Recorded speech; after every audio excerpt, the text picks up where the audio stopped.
person comes in is a lady and then there's such a job. So you have all these. Hello, Irish Cultural Center. What's going on? How are you feeling tonight? Oh, I can feel the energy.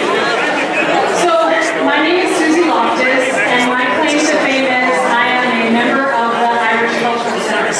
Like so many of you, right? So here's the thing. How many people here had a major life event in this very room? Weddings? Raise your hands. Mark Burke, I know you got married here. Yes, hands up.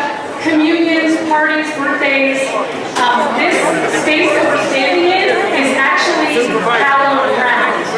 And tonight is really about how we transform what this place has been to what it can be. And that is a place that our kids and our kids' kids can join. And the best compliment that I can give to this place was actually given by my father-in-law, Danny Loftus, a Mayo man. Any Mayo folks in the house? Up Mayo. I'm going to do something pretty risky, and I'm not sure that Mayor Willie Brown, who's here with us, would advise that I do this when you're public speaking, but I'm going to take a risk, Mr. Mayor. And for you to fully understand the compliment that my father-in-law gave to this place, I have to do an Irish accent. I'm going to take a chance, so wish me the best, and if it doesn't work out, you'll have a great story after the fact. So my father-in-law, almost 20 years ago, Tom Loftus and I got married here. The morning after the wedding, he was reflecting on the magic of the night, and what he said was, "'Twas a great wedding, great wedding. There wasn't a single fight." So let's be clear. Thank you. Thank you. Look at that. A note to the speakers tonight. This crowd wants you to take some risks. So special shout out to Leo Cassidy for allowing me to be the MC tonight. That was very brave of him. He did ask me to come with some jokes, but we agreed none will be at his expense. So Leo, you can Venmo me later. Okay. So tonight is about, in the midst of this global pandemic, we all know that the Irish Center fell into hard times, right? But many of you in this room took a moment to try to preserve what this place is for the future. Some of us saw a parking lot outside, right? Some of us saw a place where we parked our cars. But Mark and Molly Burke saw a beer garden. Mark and Molly Burke created the Bologna Gates, one of the things that has gotten us from here to there.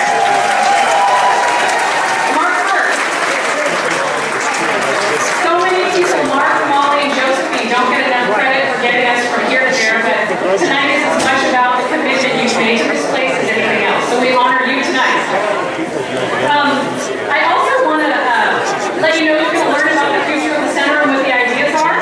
And what we've done is this place is going to be not just about what it means for those of us who are Irish, but what the center will mean for everyone in San Francisco and for the larger community. And so tonight we have so many incredible leaders from across the city. One who I want to call out, I see Raphael Mandelin over there. Good sir, you're supposed to be in the front row. Raphael Mandelin calling the supervisor from the Castro. Yes, that's you. Come on up. Raphael Mandelin, take a seat. So, I do want to say one thing about Supervisor Mandelin while he gets escorted to his VIP seat. This morning, he gave me a call. I'm not sure any of you did this as well. You called your friends about what should I wear tonight. So Supervisor Mandelin wants to be very respectful of the Irish community. So he called his friend Susie Loftus and said, "What should I wear?" And unfortunately, he didn't take my advice because I suggested a House of Pain t-shirt, maybe a Celtics jersey, any leprechaun outfits, but he decided to go with a wonderful and appropriate outfit. We're so happy to have you here, Supervisor Mandelin.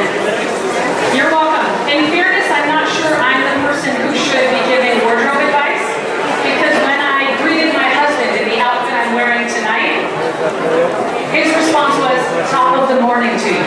So maybe I went a little too Irish. But we're so happy to have all of you here and so many incredible leaders. We have Finbar Hill, the former honorary consul of Ireland. Where's Finbar?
to do, because I see so many of you, is to take up the collection.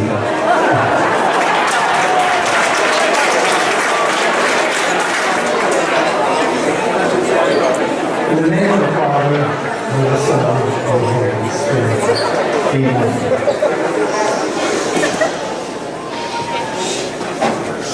In the scriptures, Lord, you tell us, in my Father's house there are many dwelling places, that I was going to prepare a place for you. I am indeed going to prepare a place for you, and then I will come and take you with me. For we don't want to go so fast, but we are going to prepare a place where we will celebrate not only our culture, but also the many cultures that we share in this great city of San Francisco.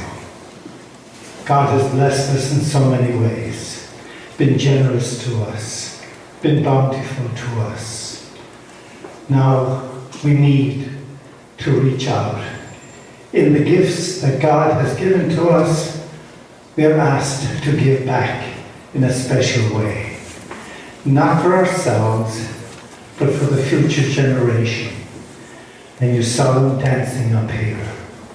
This is going to be a place where indeed the spirit of Ireland will live, where the spirit of our communities will live, and we will create again a wonderful place for friendship, unity, and charity for all. It's an open place, and a place where we can dwell. So we ask you, Almighty God, to bless us on this evening, and we're thankful for all those who support us, and those whom we will reach out to, not just the group that's here, but beyond us. For every person here, there is families galore, reaching out in your name, O Lord. Lord, bless us, bless all that we do, bless our campaign to build the finest, the greatest, and the best. Amen. Amen.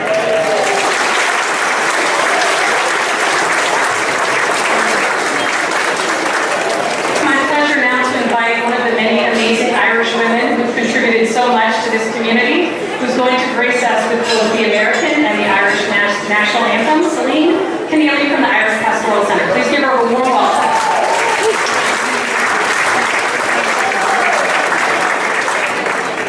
Please be offended.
Limo Rida San Dom, this is on Ultron, Cultura Exna here in San Francisco. Marciano on board, Boban Father Peru, with our Gorsher special turn-up. Weakest Moore, Bagakina, Deborah Batrua, Tefir and Ryer, and Shatan Shakakja. Vesmus Oralta, August Nabal on board, August Naban Kayla. Good evening, everyone. My name is Liam Reedy. I'm the president of the United Irish Cultural Centre here in San Francisco. On behalf of the board, I would like to welcome everyone to our very special launch party tonight. Many thanks to all those who have worked hard behind the scenes this week, to the volunteers, to the board members, and also to my wife Stephanie, who I always seem to forget.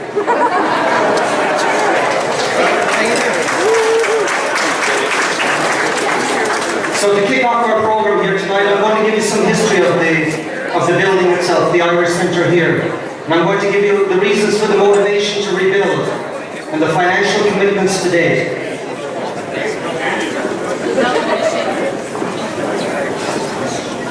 A short history here of the Irish Centre.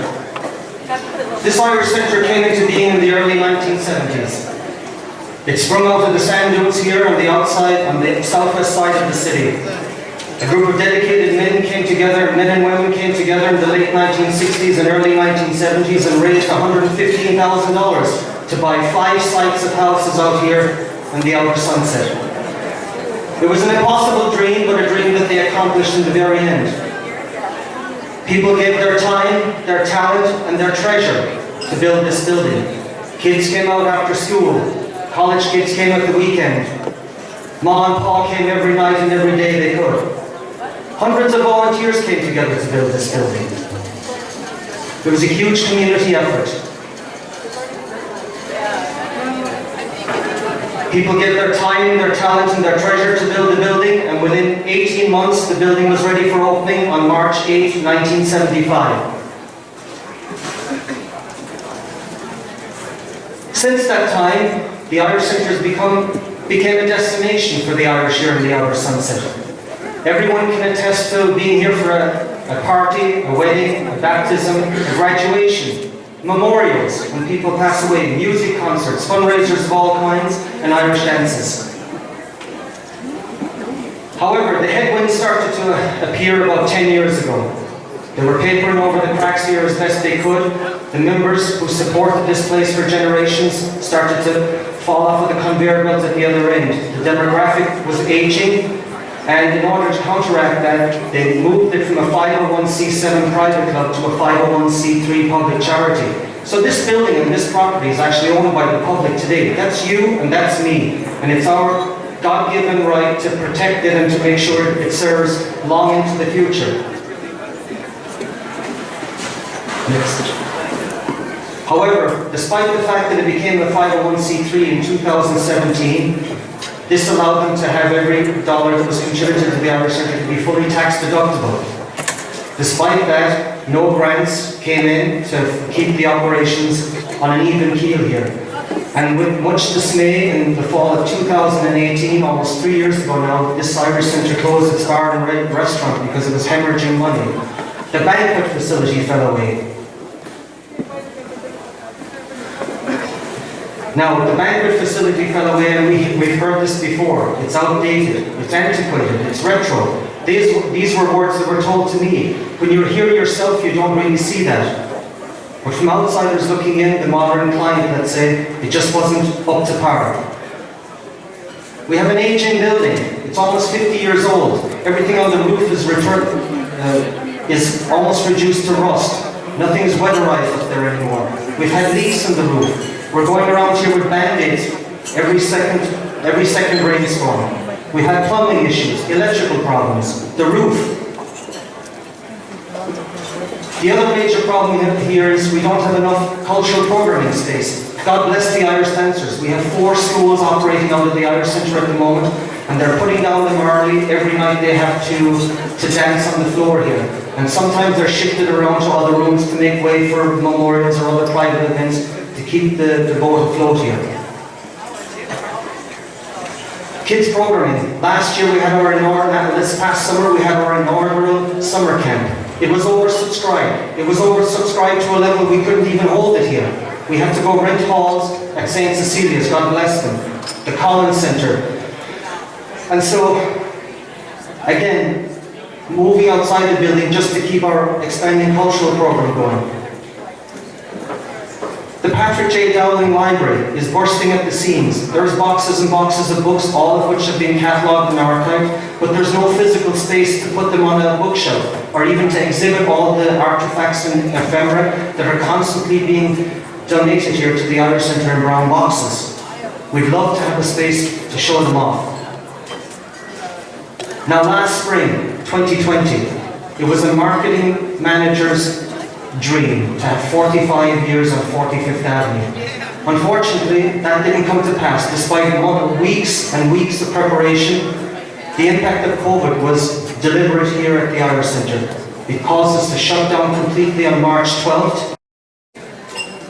All our programming, everything we'd invested in for 2 months was gone. This was a massive blow to the bottom line, and it caused us to really seriously think hard and to be innovative about how we want to survive.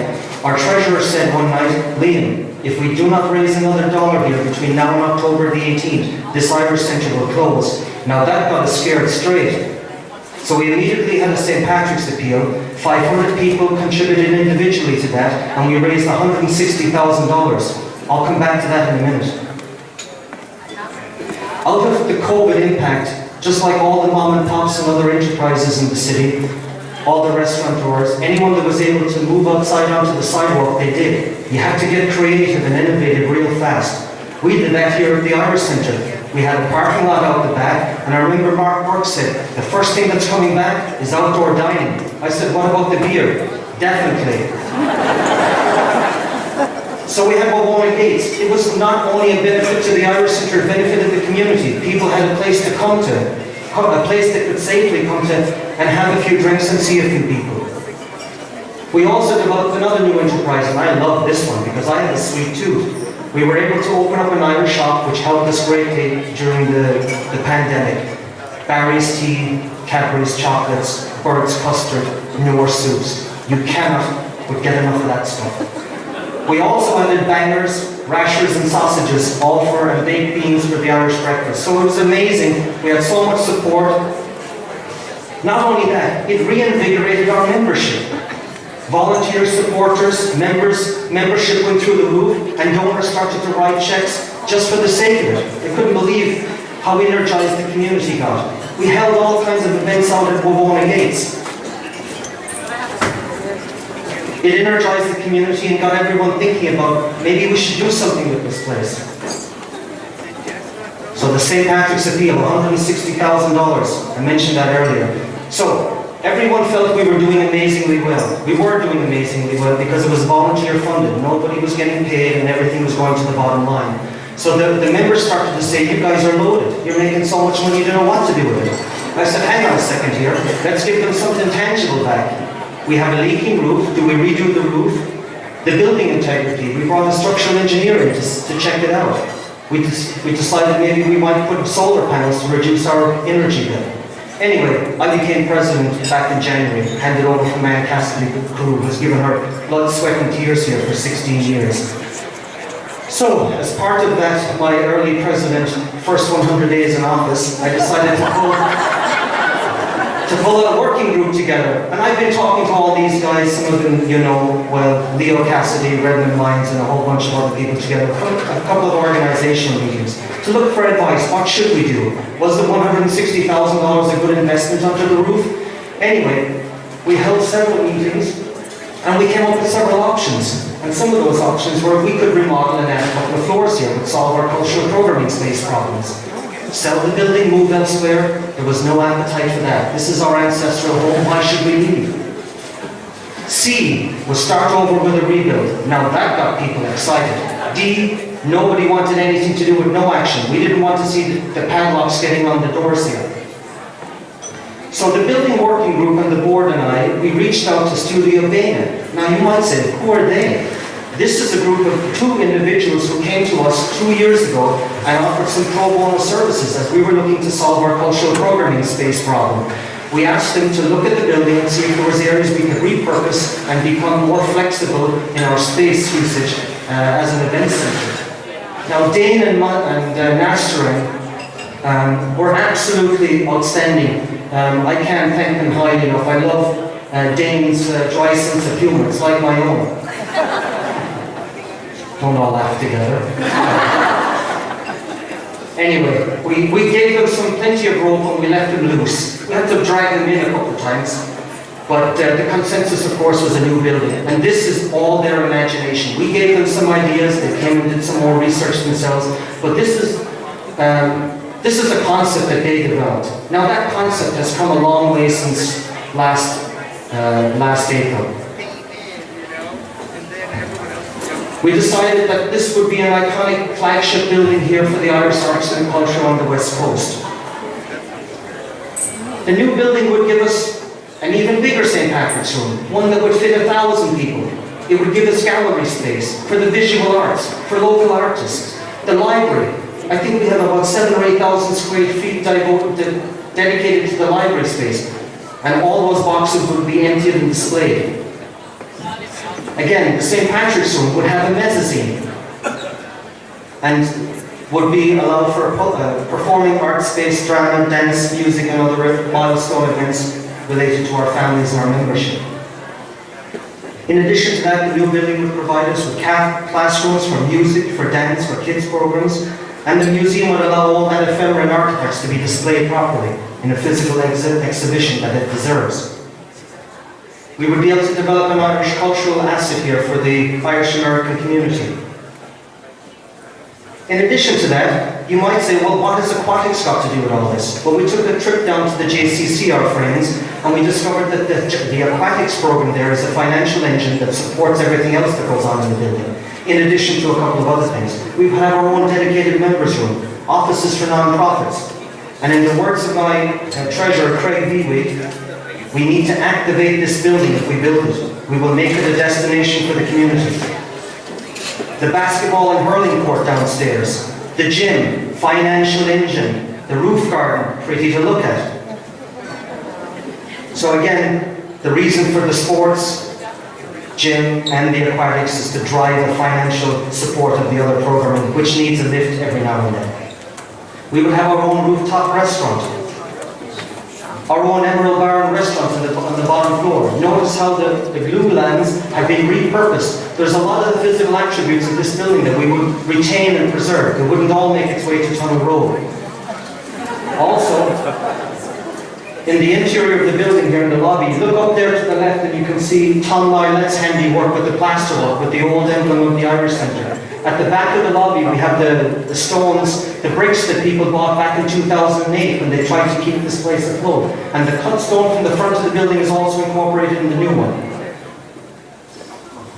So, this would be a landmark building here on the edge of the Pacific Ocean. It would be a beacon for Irish people who are not even here yet. It would be a great, iconic place for people to come that are scattered now throughout geographically, throughout the Bay Area and up and down the West Coast. This would be a destination. Anyone coming into town, let's go to the Irish Centre to see what's going on. Now, the cost. $60 million.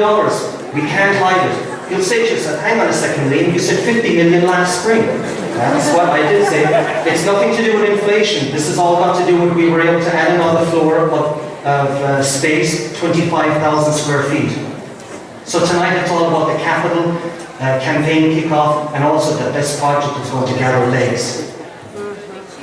Some people may be interested to know, well, how's this building going to survive? There's so many things happening in the background. We're stretched. And so we are actually undertaking a feasibility study to make sure that if we do build this building, we'll be able to retain it long into the future. Next.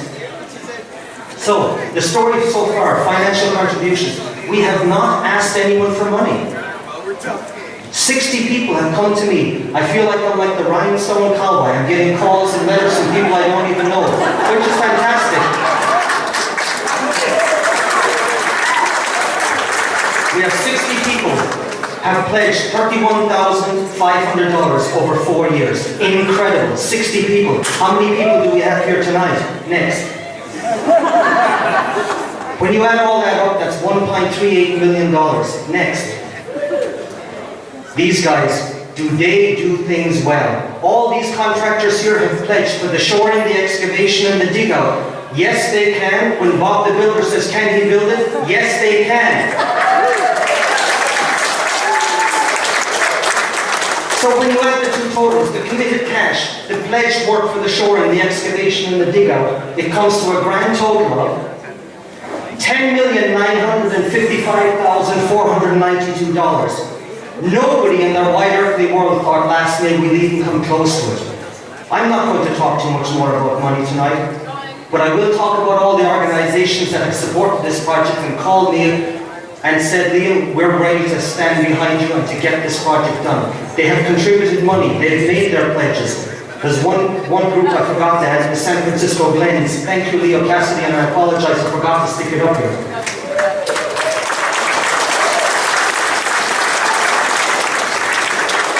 Now that I think about it, there's three people I really have to thank. Leo Cassidy, Redmond Lyons, and Mickey Coleman. Those three people have called, and we've been in conference calls day and night for the past 4 months to get to where we are tonight.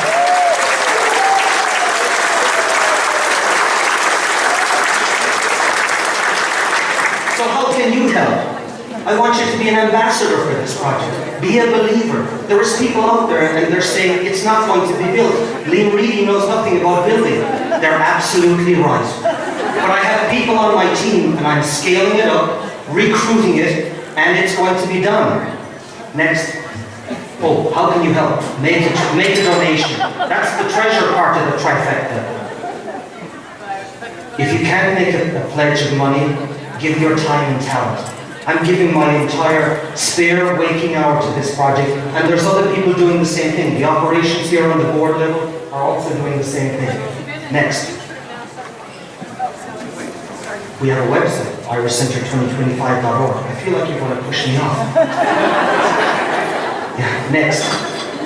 All tonight's digital assets, everything you see on the wall, everything that will come after me, will all be available on that website tomorrow. We have QR codes around the building. Next. Next speaker. Thank you.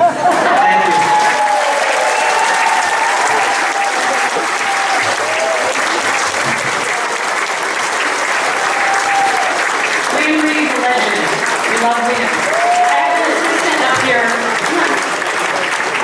Grace Loftus, might be related to me. She's now my assistant. We've got to get the young people ready to MC the future events in 20, 30 years, right? So I would like to invite some incredible VIPs who are going to be sharing a few words up to the stage now. If we could have our one and only Mayor London Breed, who's with us, come up to the stage. Mayor Willie Brown, we can have you come up to the stage. Supervisor Gordon Marr, please join us. Our Consul General, Robert O'Driscoll. We've got Gordon Marr and Redmond Lyons. Okay, and David Chu, yes. David Chu and Scott Wiener. I also want to make sure to acknowledge some incredible leaders who come. We have Honey Mahogany. Please, Honey, stand up. The chair of our Democratic Party. Senator Scott Wiener. We told him he's easy to see. Another great friend of the West Side. So many incredible leaders here, the speakers here tonight. So Grace is going to introduce our next speaker, someone that we all know very well and love out here on the West Side.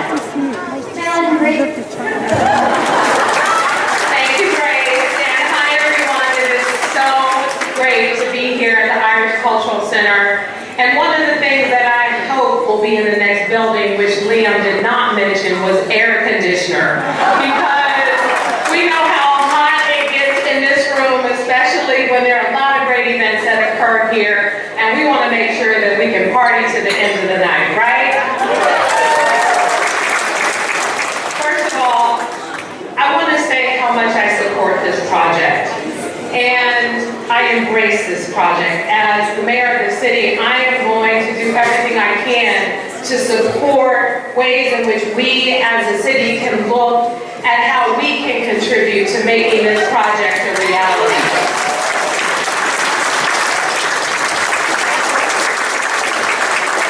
And I was honored with becoming the St. Patrick's Day Parade Grand Marshal in 2019. I remember when I was on this stage and I talked about the rich history of the Irish community here in San Francisco. history has everything to do with this center that we are in now. And so part of what we have to do is make sure that we preserve that rich history. That when you're telling stories, even Grace, who just introduced me, when she's telling stories to her children and her grandchildren, she's talking about her experiences of being here for her first banquet, of being here for her first dance lesson, of being here introducing the mayor of San Francisco. It is a part of making sure that the legacy of the Irish community of San Francisco carries on for generations to come. So many of you know Sean Ellsberg. He washed dishes here at the Irish Cultural Center. Matter of fact, raise your hand if you did not wash dishes here at the Irish Cultural Center. And he and I will do everything we can, as I said, to look at tax credits, to look at contributions, to look at ways in which we can be a part of this, because the Irish community is a part of San Francisco. So in addition to the pledges and the work that you're going to be doing during this capital campaign, we are going to do our part as a city to make sure that we are a partner in this effort. This institution is too important. I am excited just seeing the possibilities of these amazing rooms with all these great activities, and I know each and every one of you as well. You have a whole army of elected officials and your council general who are here to support you. And so as a former director of a nonprofit where I've had to raise money, I'm going to ask all of you to also dig deep and maybe consider layaway. Layaway is when you basically, you know what layaway is, right? You invest that money and you expect to get a product maybe in 12 months, $5 a month or so on and so forth. Well, here at the Irish Cultural Center, we're going to need some big bucks because we got to make it to not just the 60 million. We have to make it to a point where we can have a contingency just in case there are cost overruns, because, you know, I'll tell you, Leo Cassidy will tell you, there's always cost overruns in construction projects. So we're going to invest, we're going to make commitments, we're going to keep it going, we're going to get this project done, and I want to still be mayor when we cut the ribbon to open this space. So let's get it done. Thank you.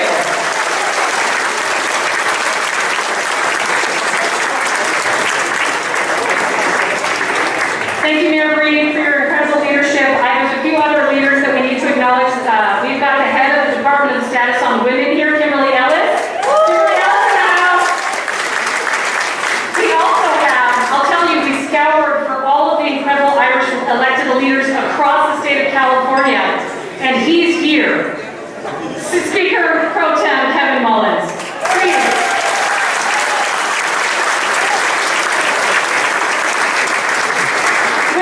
Possibly the most gorgeous children we've ever seen. So thank you all for being here with your beautiful family.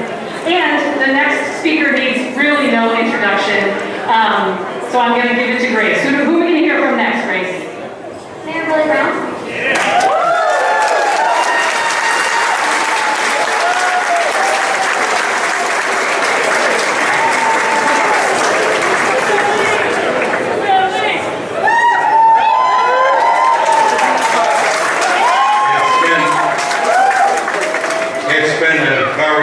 Long time since I've had the opportunity to speak at the Irish Cultural Center.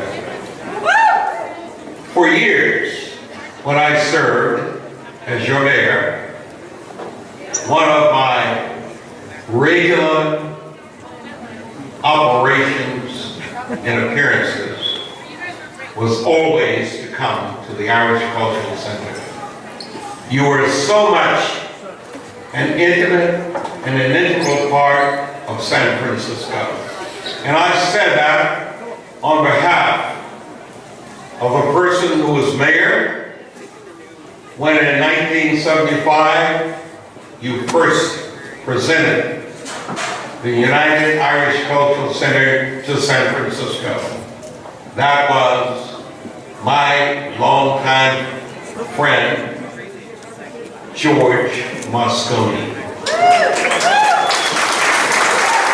George's career as mayor of this city was followed by another frequent guest here, Dianne Feinstein. And then Dianne Feinstein was followed by Art Agnos. And then Art Agnos was followed by Frank Jordan. And then Frank Jordan was followed by me. Newsom was here as well. Ed Lee was here as well. Mark Farrell was here as well.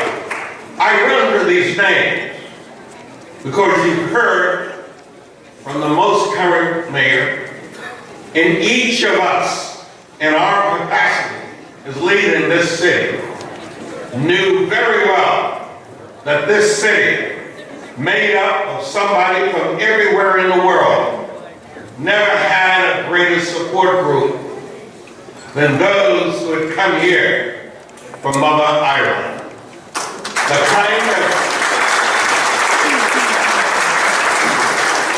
The kind of contributions you've made to the education, intellectual, financial, the religious community of San Francisco knows no bounds. It is highly appropriate that when this center, in its 1974 design, disappears and the 21st century new center comes of age as displayed by your new leadership, it will be the kind of contribution that San Francisco would be accustomed to coming from the Irish community. Mayor Reed is right. We all must participate. And I'm telling you that you got to get this thing built, because I'm 87 and I'm coming here. I'm coming here to the new center to speak. I am not going to allow that center to invite any other mayor without me being present for that purpose. And that's why I'm here, and that's why you're here, and that's why you're sitting here. And this collection of elected officials can be extraordinarily helpful. When I see Scott Wiener, when I see David Chu, when I see Kevin Malton, I'm telling you, these guys have access to resources that could be unbelievable. And those resources must come to you with no instructions or limitations except to build your dream. It is our dream. Thank you.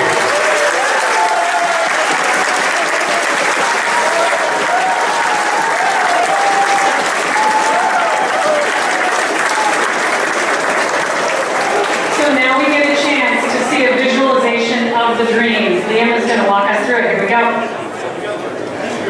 Okay, as I said before, we developed a concept that we've now brought to the point that you can actually fly through the new building. We have plans that are ready to be submitted to the City and County of San Francisco in the very near future. And so without further ado, anyone from Ireland will know this. I've always wanted to say this. Roll it there, Colette.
Okay, our next speaker, we can bring the lights up, is an incredible supporter of the center, everyone. Our District 4 Supervisor, Gordon Marr, from the beginning, has really wanted to stand with the Irish community and support this project, so we'd love to hear from him. Supervisor Gordon Marr.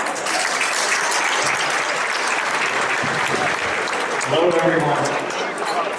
Wow, this place is just buzzing with so much positive energy and excitement.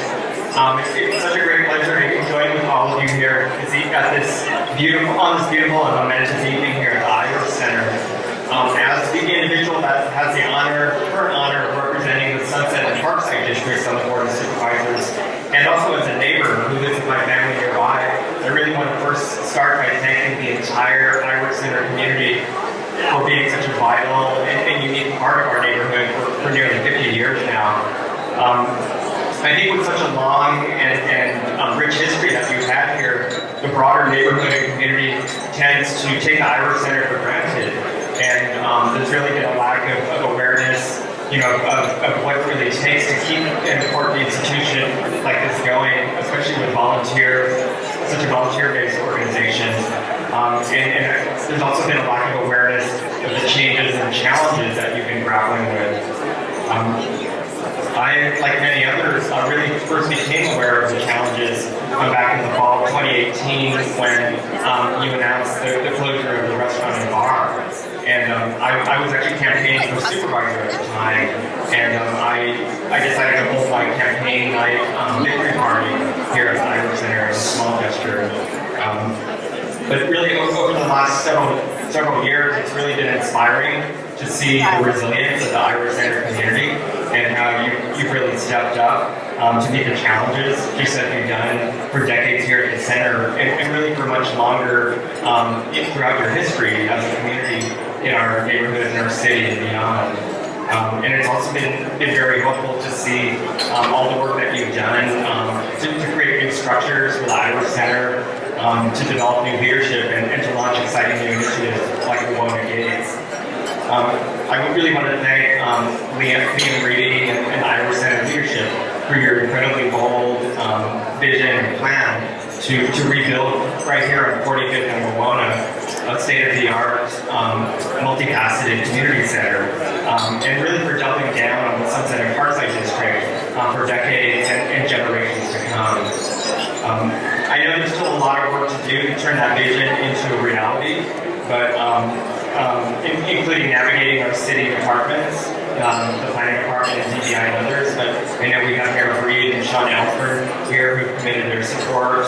I know there's a lot more work to be done. I'm engaging with the broader community about this project and building support from the neighborhood, from labor and other stakeholders.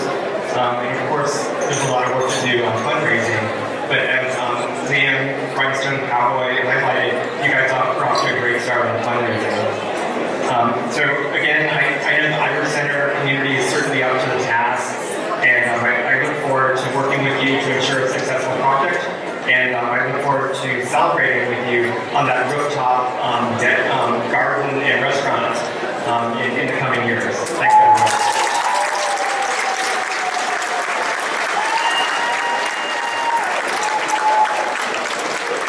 If you all heard what I heard the first round is on Supervisor Marr. First round is the rooftop bars on Supervisor Marr. No, in all fairness, his leadership on this project has been so important. So if we can give him another big round of applause. Thank you. And there are just so many people excited about this project. One great friend of the West Side wants to say a few quick words. Grace, who do we have next? That's right, Assemblymember David Chu. Good evening. I have to admit, Susie Loftus just lied because I didn't tell her I needed to speak. I've been in politics long enough to know that when you have a whole bunch of speakers and you have a lot of beard on the sides, the speaker should be very, very short. And I am short, so I'm going to be short. But I have to also admit that I asked Mayor Breed and Mayor Brown and Senator Wiener and I to do an Irish dance in front of you. And they declined, so I'm not going to do the dance by myself. But very briefly, I want to say, you may look at me and say, that guy looks Chinese. But there is a little bit of the Irish in me, and I want to explain why. So, I grew up on the East Coast for 25 years in South Boston,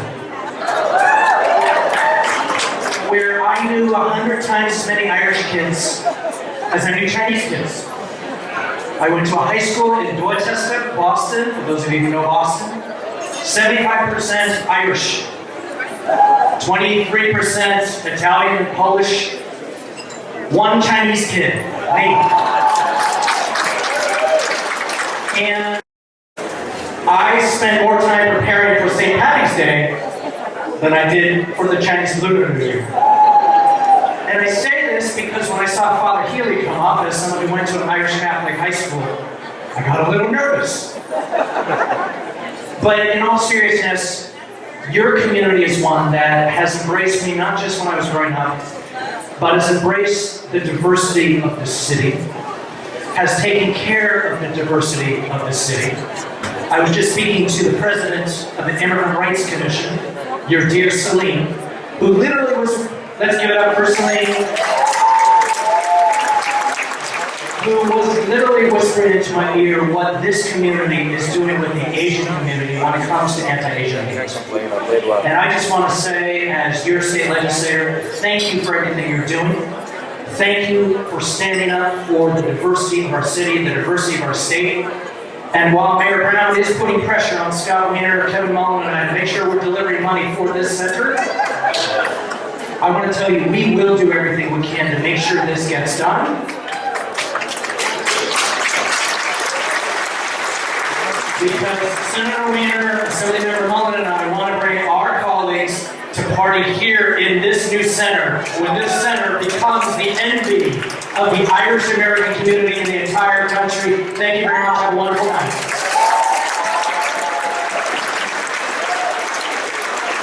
Did you hear what I heard?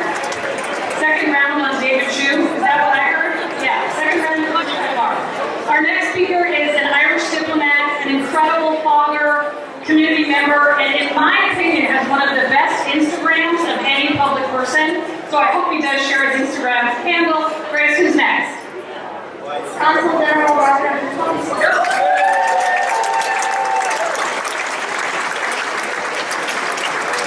Good evening, Mohammed. I'll tell you, that's a picture from before I had a child. So, Jorge Yusha, next representatives, Ta'al Officer, Vloder, the Van Shot, Mohammed, the Wakaj Spashilta, Wakaj Starwood Shot, and Shot, Sabinage Kultur Air. I'm so happy and so proud and so honored to be here for this event and to speak after so many incredible luminaries. I'm going to need to get some lessons from Mayor Brown because he can still go. That was phenomenal. So, I actually read the speech before I came here this evening on the way out. I was thinking about it and I wanted to rejig it. And I was thinking about it was the fifth occasion I came here, which was exactly 4 years ago, just after I'd arrived from home. And Michael Barnacle, who's here tonight, he was the president, and Michael invited me to a dinner down in the members' room of the club, which, you know, as a non-member, was a very prestigious place to be. Dermot Philpott was there as well, and all these luminaries who've been in the history of this remarkable centre. And that night, when I spoke to everyone, I had a real sense that you were on a journey. That journey from being a 501c7 to a 501c3, you articulated a vision to be an arts and cultural centre here in the city. And you were going through these changes. I said to you at that time that my vision was to bring contemporary arts and culture from Ireland, bring modern Ireland here in San Francisco, and I saw the UICC as being a core partner in that. I said that I would be a partner and a friend and constantly, as you made an evolution, using everything we could to support. Over the last 6 months, myself and our team, the council, have been talking to Liam Reedy, your president, and Anne Cassidy Carew, who's a remarkable vision for this centre. And the team was invited to announce that we will, the Government of Ireland, through our Immigrant Support Programme, will this year provide $55,000 for a cultural director here in the centre.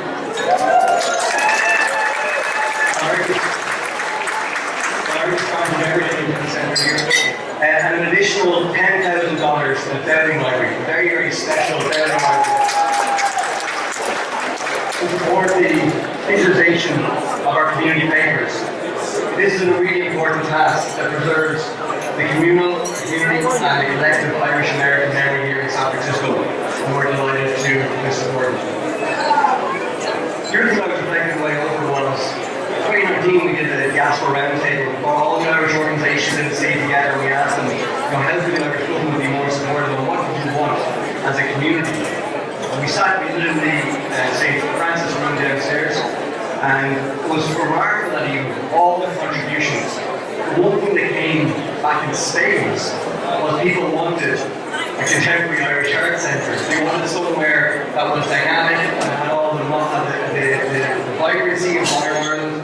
They wanted somewhere where all the Irish in San Francisco could come together, and they wanted somewhere to convene and to connect with other communities in the city. I think it's been remarkable all the different contributions and spoken to that here today. That there's just such a unique mix in the city. We want to be and play an active role in it. We want to have a home where we can welcome people in. And it got me thinking, the first Irish centre in the city was in 1861. Irish centres have come and gone since then in different locations. But the Irish centres have always evolved to meet the needs of their community. And as we look forward to the next journey, the next step of the centre, which this is, which this modern vision is, I think it's very much in that ongoing way this community has built and grown and evolved over the last 150 years in this city. I believe is that this plan, as presented and as we've seen, and with the vision of Liam and the team, meets that objective. I'm really happy to be here this evening to say how much we welcome this project and how much we welcome what you all are trying to do. The Irish government has supported official funding for this around the world, typically in places with big Irish communities, in London, hosting Irish Art Centre in New York. And as an Irish government support, we've been three things to look for. One, good governance, knowing that taxpayers' money is spent well. Two, feasibility and sustainability, knowing that in 50 years' time the centre is still here and still be vibrant and thriving. And three, and quite most importantly, there's a united community behind it. That all the talents in this community. And this is a community of remarkable talents. They all have talents harness creativity and to create something very, very special. I think we're on the right road here at the moment. And I think as a project and people involved, they know this talent all across this region. I'm so excited about what this project might be, what it might become, the legacy it might leave, and how a lot of those who built this centre have been in place for our community in the past. I want to thank everyone for having me here tonight. I wish you all very well. It's going to be a good evening here this evening.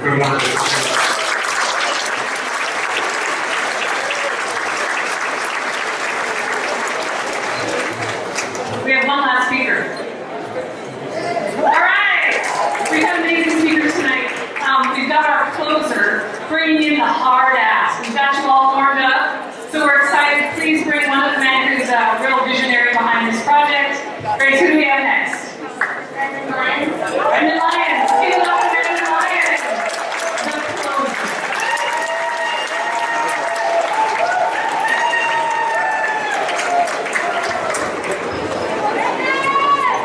Good evening, everybody. It reminds me a little bit of national schools when I had to stay behind on my own to finish classwork left here on the stage. But anyway, I'm sure you're all relieved to know that I'm the last speaker here tonight.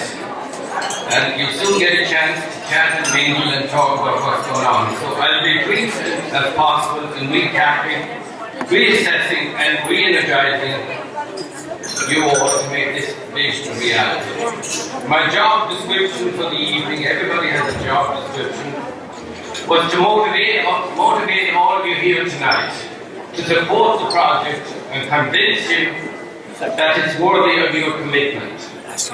We're 50% of the way there because at least all of you turned up, so that's a good start.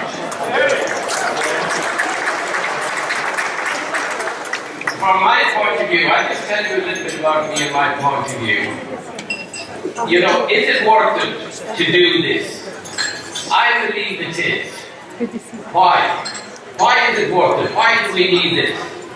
Because when it comes to art and culture, exposure is the key. That's what it's all about. It's all about exposure to art and culture. Most of you that know me, and those of you who don't, I am not the man you go to when you want to have a discussion on art and culture. I admit, growing up, my love of reading led me to Walter Mackin, Peg Sayers, Patrick Kavanagh. I wasn't really a James Joyce, he wasn't really my number one, because in school, when you have to do something, it's very difficult to do it. When you can just do your own thing, you have a love for it. My world at the time, it was the wide, rugged coastline of the west of Ireland, which was being portrayed so beautifully in so many mediums of art, literature, dance, and music. And that's where I come from. It's from the soil, it's from the coastline, it's from the waves. That is what I find enjoyment and pleasure out of. My interest in literature had a lot to do with that. I always wanted to read something that was familiar to me, that felt natural to me. And also I wanted to read something that would put me asleep at night that wasn't too complicated. For me and for most of the people here, our Irish school days gave us great exposure to Irish literature.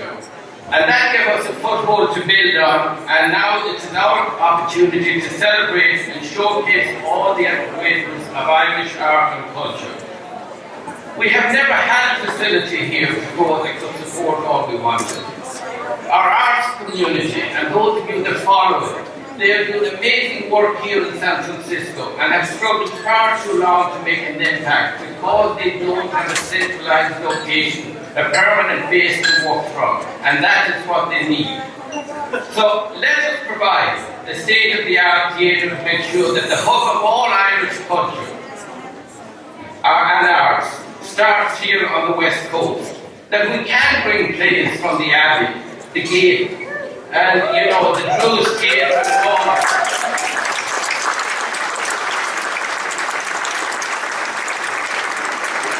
Just so that you know, the last time I was in the Abbey Theatre, it was after arriving in Dublin, and Mary had booked tickets for us to go to see a show there.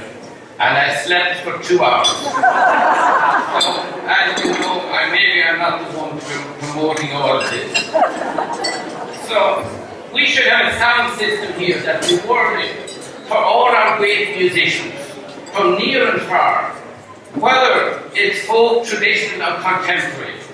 We need to provide facilities here where we can host workshops for aspiring writers, artists, dancers, musicians, not just within our Irish community, but to embrace the diverse culture of the community in which we have chosen to live in. And that is very important.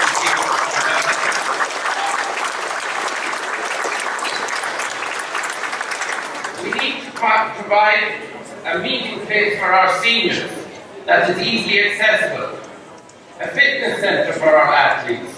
We have the talent that needs an opportunity and we should provide it.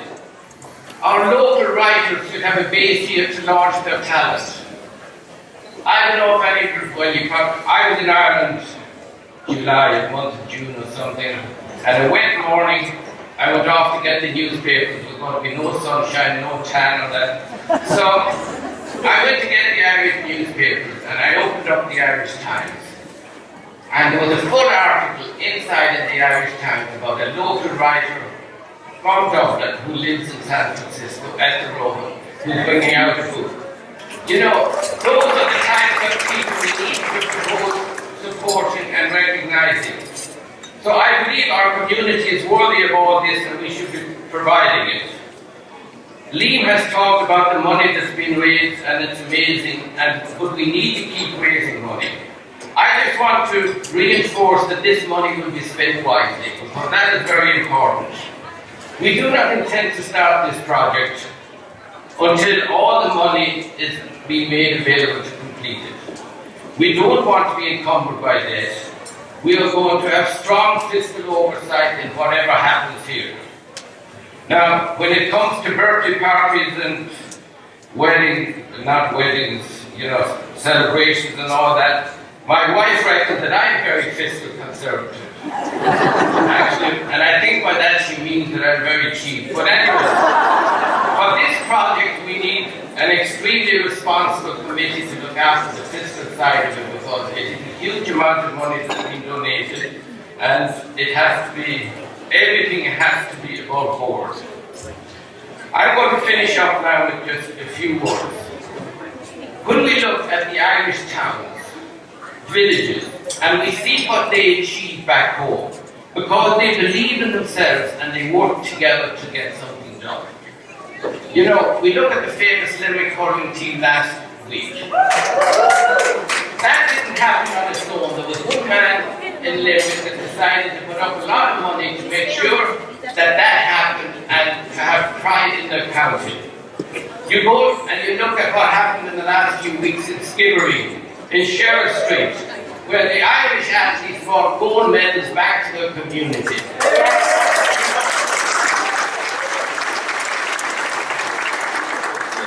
Community pride in their endeavours for what those people did. Why can't we do this in our Irish community here on the West Coast? We have the capability, all we need is the passion, the commitment, and the community work, and everybody working together to achieve that. This is an amazing vision. It's a daunting vision, and I believe it's an achievable vision, and I look forward to celebrating its completion here in 2025. Thank you.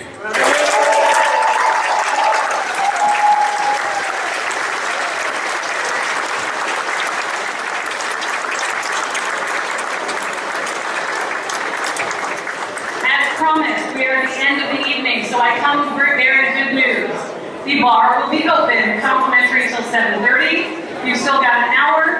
If you'd like to, there will be music and drinks at the Bologna Gates until 9. This is all made possible by the board of directors. I need to shout them out. Liam Reedy. The one and only Mark Burke. Craig Bewick. Where's Craig? Molly Burke, a personal hero of mine. I'd also like to shout out Molly around most of her family. Peggy, Carrie, I see Frank Hagan over there. All the volunteers, it's a family affair around here. Josephine Brogan. Josephine, I don't know about the rest of you, but the Irish shop is responsible for at least 10 pounds of this pandemic weight. So, thank you, Josephine. I see Thomas McKeon. Thomas, Mark Gorman. Maggie Overbay, Kathleen McKeon, who's been helping me here, and Kathleen Krause has been helping all of us. This board of directors got us here. We're so grateful. Liam, close us out. Just on a final note, I want to thank Susie Loftus for being MC here tonight. Thanks, Susie. That's the end of our program. I will let you know that there's two important stations you should deliver. Either one of these pledge stations. Take your booklet home, take your package home, more importantly, fill it out and send us a few dollars.